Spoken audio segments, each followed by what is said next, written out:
Muy bien, gracias.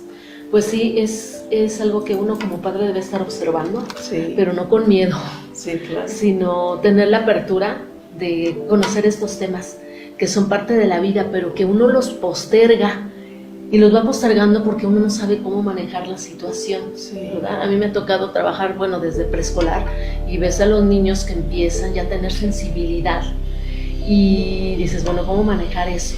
¿Verdad?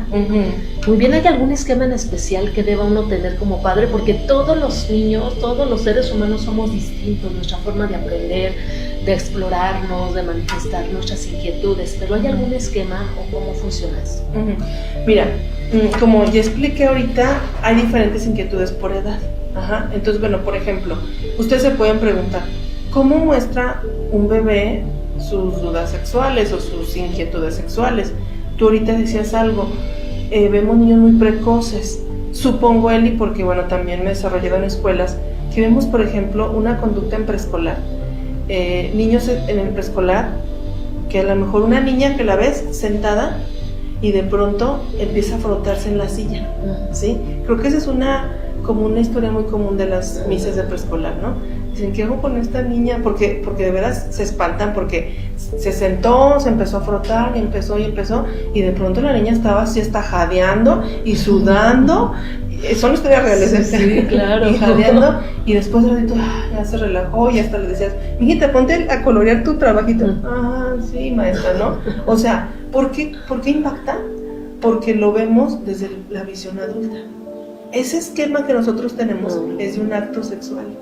Entonces dices, ¿cómo una niña de 4 está teniendo esto? Sí, los niños son sexuados, los niños tienen estas sensaciones. El problema es que no es igual que para nosotros es un placer sexual, para ellos es un placer corporal. Ese acto que tiene esa niña es lo mismo como que te hago así y se te pone la piel chinita, ¿sí? O como que le da una cucharada al cereal y siente delicioso. Es exactamente lo mismo. La connotación sexual se la damos los adultos, porque el niño no tiene esas necesidades, no está su deseo sexual ahí.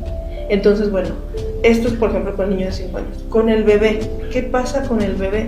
El bebé obtiene placer por llevarse las cosas a la boca, ¿sí? Desde que nace hasta los 2 años tiene ese placer y va cambiando. Por eso hay etapas donde el bebé todo se mete a la boca y lo chupa, y hay etapas donde todo muerde. Y en las guarderías es un caos, porque en esa etapa, entre el año y medio y 2, que se da la etapa oral, dicen los psicólogos, oral caníbalística, se muerden entre sí. Entonces en la guardería, un mordedero, porque está teniendo ese placer, volvemos a lo mismo, no es placer sexual, como nosotros lo identificamos, ¿sí? No es de que el bebé tiene aquí no sé, el cordoncito de los audífonos, ya está, ya está, le hace, ¿no? No es que lo sienta como nosotros sentiríamos alguna práctica sexual oral, no, lo siente como una satisfacción tan grande que es hasta una obsesión estar en esa etapa, pero esa es como una etapa previa a lo que va a ser después su sexualidad. ¿Sí? O sea, el niño durante su infancia, su niñez, ensaya todo lo que será de adulto. Entonces, bueno, esta etapa es así. Entonces, ¿qué debemos hacer los papás? Bueno, a lo mejor en la etapa oral es cuidar la higiene de los artículos que el niño, el bebé, se lleva a la boca, pero permitírselo, ¿sí? Porque está satisfaciendo una necesidad. El niño, la niña que se siente en el preescolar, hay que enseñarle las conductas públicas y las conductas privadas, pero en sí este hecho no es algo malo ni pecaminoso, es parte de su esencia. ¿Qué pasó?